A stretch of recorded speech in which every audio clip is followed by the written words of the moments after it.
Donald Trump और Benjamin Netanyahu के बीच तल्खी की खबरें सामने आ रही है। 1 जून को दोनों दोस्तों के बीच में हुई फोन पर तीखी बहस के बाद दोस्ती में दरार के साथ ही डोनाल्ड ट्रंप के रूठने को लेकर अटकलें लगाई जा रही हैं। खबरें आ रही हैं कि ईरान नीति पर मतभेद के चलते ट्रंप ने इजराइल की सैन्य कार्रवाई पर कड़ा विरोध जताया है। नमस्कार, मैं हूं आकांक्षा और आप देख रहे हैं न्यूज 18 का डिजिटल प्लेटफॉर्म। मिडिल ईस्ट को युद्ध की आग में झोंकने वाले दो दोस्तों की दोस्ती में अब फूट पड़ने की खबरें सामने आ रही है। ईरान के खिलाफ युद्ध में कंधे से कंधा मिलाकर चले अमेरिकी राष्ट्रपति डोनाल्ड ट्रंप और इजरायली प्रधानमंत्री बेंजामिन नेतन्याहू के बीच में तल्खी पैदा हो गई है। 1 जून को फोन पर दोनों दोस्तों के बीच बड़ा टकराव देखने को मिला, जिसमें ट्रंप ने नेतन्याहू को पागल तक कह दिया है। ट्रंप ने फोन पर हुई काफी गर्मागर्म बातचीत में बेंजामिन नेतन्याहू से कहा कि सब तुमसे नफरत करते हैं। एक्सियोस की रिपोर्ट के मुताबिक दोनों देशों के नेताओं के बीच फोन पर काफी तीखी बहस हुई। ट्रंप ने फोन पर नेतन्याहू पर खूब गुस्सा किया और इजराइल के लेबनान में सैन्य कार्रवाई बढ़ाने और बेरूत पर हमले की धमकी को लेकर खूब लताड़ लगाई। ट्रंप ने कहा कि तुम पागल हो गए हो, अगर मैं ना होता तो तुम जेल में होते। मैं तुम्हारी जान बचा रहा हूं, अब सब तुमसे नफरत करते हैं, सब इजराइल से नफरत करते हैं। ट्रंप ने चिल्लाते हुए यह भी पूछा कि तुम कर क्या रहे हो। अमेरिकी अधिकारियों के हवाले से मिली जानकारी में ट्रंप ने नेतन्याहू पर आरोप लगाया कि वो अमेरिका के बड़े हितों को नुकसान पहुंचा रहे हैं। ट्रंप ने चेतावनी भी दी कि अगर वो आगे बढ़े तो इजराइल और ज्यादा अकेला पड़ जाएगा। ये बातचीत इसलिए भी खास है क्योंकि ट्रंप के वापस सत्ता में आने के बाद दोनों के बीच ये पहला बड़ा मतभेद है। ऐसा लग रहा है कि वॉशिंगटन की कूटनीतिक प्राथमिकताएं नेतन्याहू की सैन्य रणनीति से टकरा रही हैं। ट्रंप के पहले कार्यकाल में नेतन्याहू के साथ दोस्ती काफी मजबूत थी। ट्रंप ने जेरूसलम को इजराइल की राजधानी माना था और वहां दूतावास भी बाकायदा शिफ्ट किया। इतना ही नहीं, गोलान हाइट्स पर इजराइल का अधिकार स्वीकार किया और अब्राहिम समझौते कराए। यहां तक कि साल 2025 में ट्रंप के वापस आने के बाद से लेकर पश्चिम एशिया में ईरान पर हमले करने के मुद्दे पर भी दोनों एक साथ खड़े थे और अब एक ही भाषा बोल रहे थे। लेकिन पिछले 2 महीनों में दोनों के बीच तनाव बहुत ज्यादा बढ़ गया है। देखा जा रहा है कि दोनों दोस्तों के बीच टकराव का मुख्य मुद्दा ईरान ही है। जहां नेतन्याहू ईरान को सैन्य दबाव के जरिए काबू में रखना चाहते हैं, तो वहीं डोनाल्ड ट्रंप अब युद्ध के फायदे को डिप्लोमेसी यानी कि कूटनीति में बदलकर बड़ा समझौता करना चाहते हैं। और यही वजह है कि कई बार सीज फायर से लेकर बार बार कूटनीतिक वार्ताओं की कोशिश की जा रही है।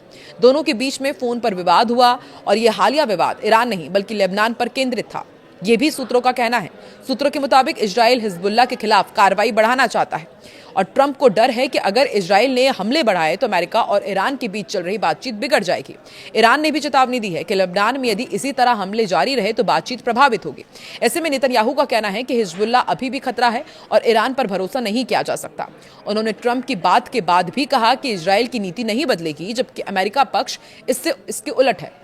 रिश्ता अब खतरे में है या नहीं, ये भी एक बहुत बड़ा सवाल है। दोनों की इस 1 जून की बातचीत का असर अमेरिका और इजराइल के रिश्ते पर पड़ेगा या नहीं, इसके बारे में एक्सपर्ट्स का कहना है कि अभी दोनों देशों के बीच सैन्य सहयोग और खुफिया जानकारी साझा हो रही है। अमेरिका का इजराइल को समर्थन भी कम नहीं हुआ है, लेकिन अब ट्रंप हर इजरायली सैन्य कार्रवाई को बिना सोचे समर्थन नहीं दे रहे हैं। व्हाइट हाउस अब नेतन्याहू को सीज फायर और कम तनाव की तरफ धकेल रहा है। ये पहली बार है जब ट्रंप इजराइल की रणनीति पर सवाल उठा रहे हैं। एक्सपर्ट्स का मानना है कि दोनों के बीच अब रणनीति का अंतर साफ दिखने लगा है। ट्रंप मिडिल ईस्ट में बड़े डील करना चाहते हैं, जबकि नेतन्याहू पहले ईरान के नेटवर्क को कमजोर करना चाहते थे। वहीं दक्षिणी लेबनान में इजरायली सेना के हमले लगातार जारी है।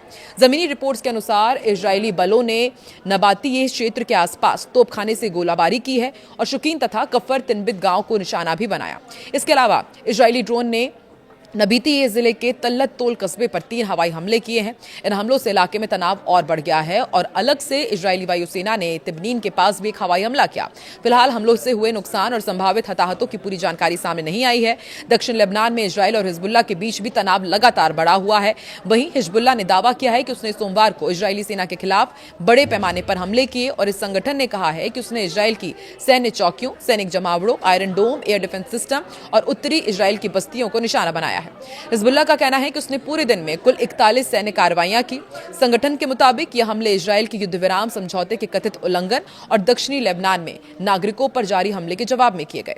हमलों में रॉकेट और ड्रोन दोनों का इस्तेमाल किया गया। हिजबुल्लाह ने दावा किया कि उसने किरियात शमोना, मालोथ, तरशीहा और एक इजरायली एयर कंट्रोल बेस के पास मौजूद सैनिकों को निशाना बनाया।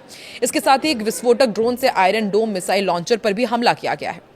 यानी कि एक तरफ हिजबुल्लाह, लेबनान और इजराइल के बीच तनाव बढ़ा हुआ है और दूसरी तरफ अब इन तमाम कार्रवाइयों को लेकर के अमेरिका और इजराइल के बीच बेंजामिन नेतन्याहू और डोनाल्ड ट्रंप के बीच तनाव बढ़ता जा रहा है। आपको क्या लगता है कि क्या ईरान के कारण बेंजामिन नेतन्याहू और डोनाल्ड ट्रंप के बीच ये जो तनाव है वो और आगे बढ़ेगा या फिर आगे कुछ शांति भी मिल सकती है? आपको क्या लगता है? कमेंट सेक्शन पर अपनी प्रतिक्रिया जरूर दें।